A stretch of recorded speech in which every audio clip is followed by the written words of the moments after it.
Sometimes the person who is sabotaging your happiness in relationships is not your ex, not your parents, not the people out there who put you down. Sometimes the person sabotaging you is you. And the problem with growing up with neglect and abuse is that it can drive your thinking, it can constrict what you believe is possible for your life, and it can make you see only the worst, only what is ugly. Now, these are what I call trauma-driven beliefs. And you might be holding on to them because you think that they'll protect you. But what they really do is keep you isolated. They lead you away from the good choices and the positive changes and the healthy people who are capable of love. These are the ones you need in your life, right? If you're ever going to overcome what happened to you in the past. Now, it's true that the part of us that's designed to detect good people and to feel love and receive love can get so damaged by early trauma. And the more trauma happens, the greater the risk that we'll get kind of stuck in the pattern, falling only for unavailable people or for people who hurt us, or getting so lost in fantasy that we miss out on any kind of real fulfillment from dealing with real people. But the good news is, healing from past trauma has the potential to completely change the course of your life. And you might be really discouraged about that right now, and you just think, yeah, everybody says that, but how do you actually do that? But I'm here to give you real hope. There really are ways to start healing the wounds of the past, now that we know what their nature is.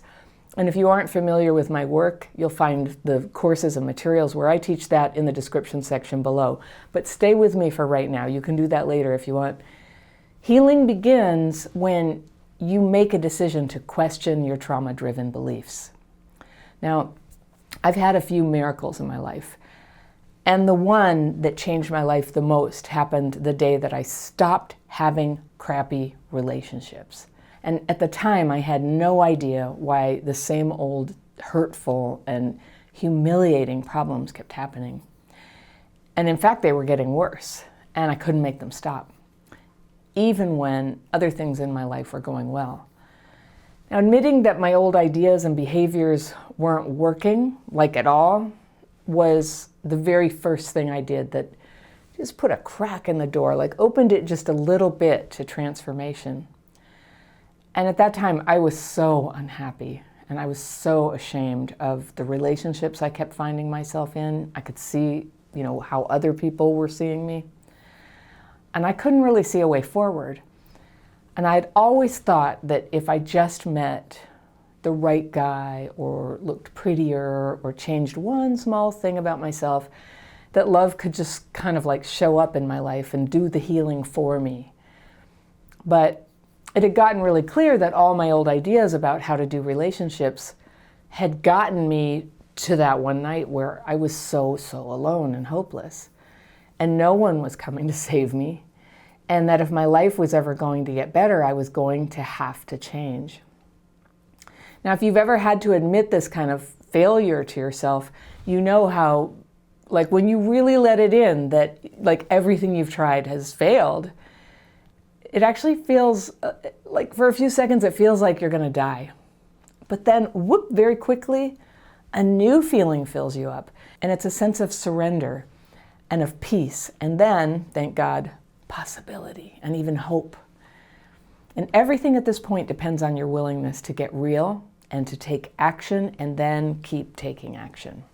Now, negative patterns, I happen to know, are very sticky. They're hard to get rid of. And even when they're gone, they try like hell to come back. And I tell the story of this transformation in my dating course that I mentioned earlier that you can find down in the description section below if you're interested.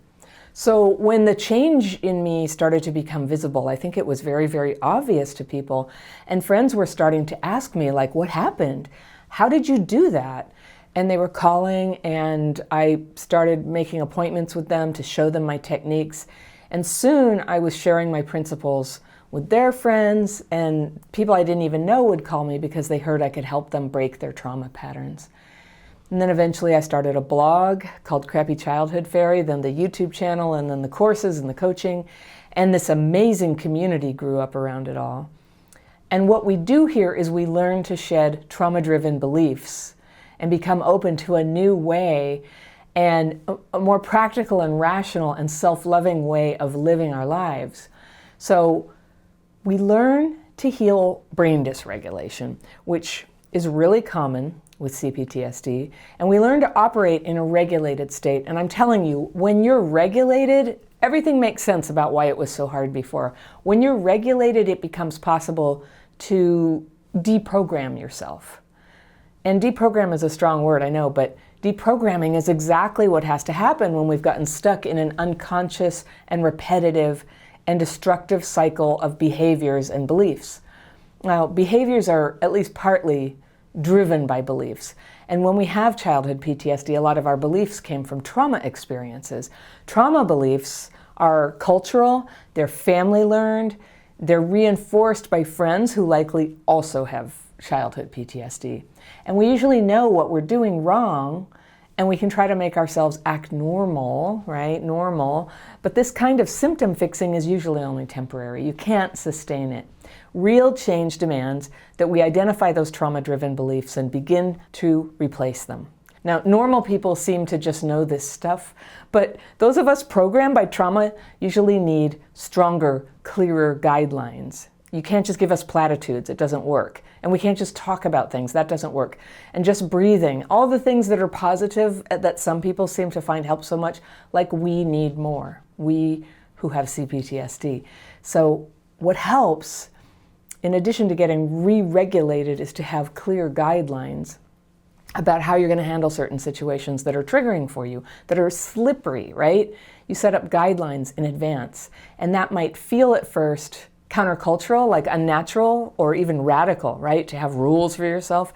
But that is how to deprogram and then reprogram yourself. And it works. And if you want to learn the techniques for that, please do check out the links I shared. But just to help you determine if you might be carrying some of those trauma-driven beliefs that might be blocking you from love, let's talk about 10 of them, okay?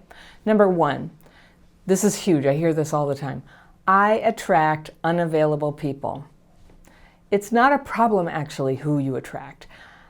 I always say, I attract mosquitoes, but I don't sleep with them. The problem is that you are attracted to unavailable people. That's the problem, that you connect with them, attach to them, let them into your life. Whether it's because they're married or addicted or immature or not into commitment or just plain not into you, they are unavailable. And if it happens once, it's really disappointing, right? If it happens again and again and it's your pattern, it's blocking you from any kind of real love. Now, we're often attracted to people who are, whether we see it or not, about the same as we are. It's we who might not be available, really, for the intensity and the risk and the responsibility of being in a real mutual relationship, especially when, our mental engine is racing with dysregulated emotions. So freeing ourselves from the notion that unavailable people just happen to us, they just fall out of trees and there we are, is the first step of deprogramming. It doesn't just happen. We're attaching to those people, okay? Number 2 is the belief that sex is how you find out if you're compatible. In the post-sexual revolution world, which is where I grew up, this is completely accepted by so many people I know as the way it just is, right? But for people with childhood PTSD, sex can be more often how we bond with people who we don't know yet, before we really know if they're available or compatible with us. And then we're bonded. And we have abandonment wounds, so we can't leave. And so we waste years trying to retroactively turn that person into who we hoped they were in the first place. We probably discovered a couple days in that that's not what it was. So recovery sometimes means living by a different, more careful set of rules that helps us avoid those same old mistakes. And I call those the guardrails. And personally, I used and I teach a way of dating in a structured way so that you can know and be in touch with your own values and what's in your best interest, and prevent some of the stuff that happens when you're dysregulated or triggered from happening. You just kind of know what that's going to be, and you can set a guardrail against it. If I find myself trying to call more than once a day after the first date, I'm not going to do it. I'm going to put my phone under the sofa. That's a guardrail. Because romance can make it really hard to think rationally about who to let into your life, especially if you have CPTSD. Number 3, another belief, you've probably been told this: I am always exactly where I'm supposed to be. Now, I do get the basic idea that even hard times can help us grow, but it can also be a total rationalization that's used by people who are in abusive, rejecting, or intolerable relationships to explain why they can't or won't leave, and to perpetuate a fantasy that actually they're loved on some unseen level. And in fact, it's often an abuser who has drilled that into their minds. But other variations of that kind of magical thinking are, I know that this person is terrible to me, but we had this incredible past life together, or God told me to just love them through this, or we're here to learn a lesson from each other. They're my teacher, right? Have you heard this? It's very difficult for most people to face the truth of their lives, especially when they're in a rut and when they're feeling lonely. Having a good friend, having a mentor in this area can be so helpful so that you can avoid all those old mental traps, because they can call you on it. They can say, yoo-hoo, I think you might be doing that thing again. And when you've made the decision that you're ready to change, then you're going to seek out that help. You're not going to avoid help. You're not going to try to hide from everybody. You're going to find the help. You're ready to be lovingly called on that kind of magical thinking. That's what helps, is to go, oh, right. That's not true. Okay, carry on. All right, number 4, here's a belief. When a partner has been avoidant or not faithful or rejected you, and you think to yourself, well, probably that's understandable because they were hurt before and they have CPTSD, and that's why they're afraid of commitment. Okay, that could be true, but whatever a person's history, if they are unable or unwilling to love you and be with you, there it is. They're not partner material. They're not available.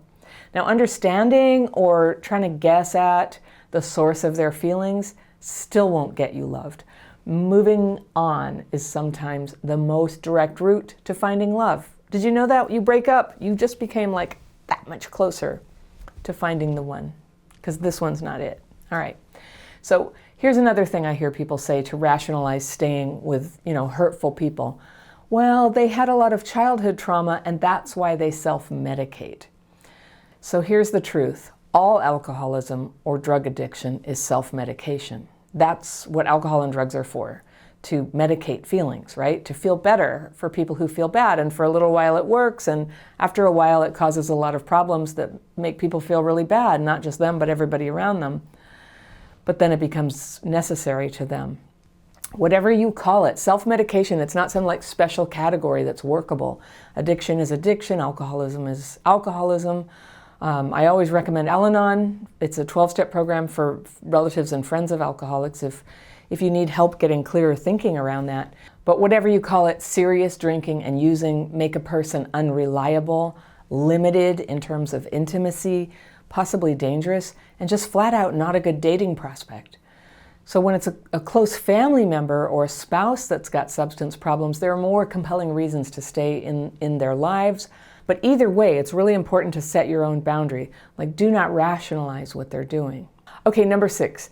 I realized that my ex is an abusive narcissist. And I want to send them a book I found on Amazon about abusive narcissists. Now, I know firsthand it is so hard to stop fixing people as a means to get control over an out-of-control situation, or to rationalize why you're not getting love. But if you're diagnosing an ex as a sick and terrible person, and you think that you should therefore go spend money and time thinking about them and making contact in order to help them, your trauma brain is doing the thinking, okay? Being honest with a mentor has the power to break the spell and set you free to keep living your life without that person, all right? Number 7, we're just friends. We're just friends, just friends. How many just friends have you had? How many times have you been with somebody who had some just friends and it caused you intense jealousy and pain? There are, in fact, relationships where exes can be friends. It's possible. But there are many where one person is pining away for the other one, and is too scared to declare their feelings because it would be icky to the other person and they'd go away.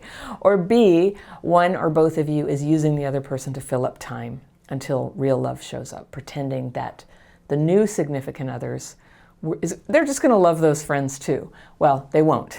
They're not going to like you being kind of slightly emotionally entangled with people. That's not emotional availability.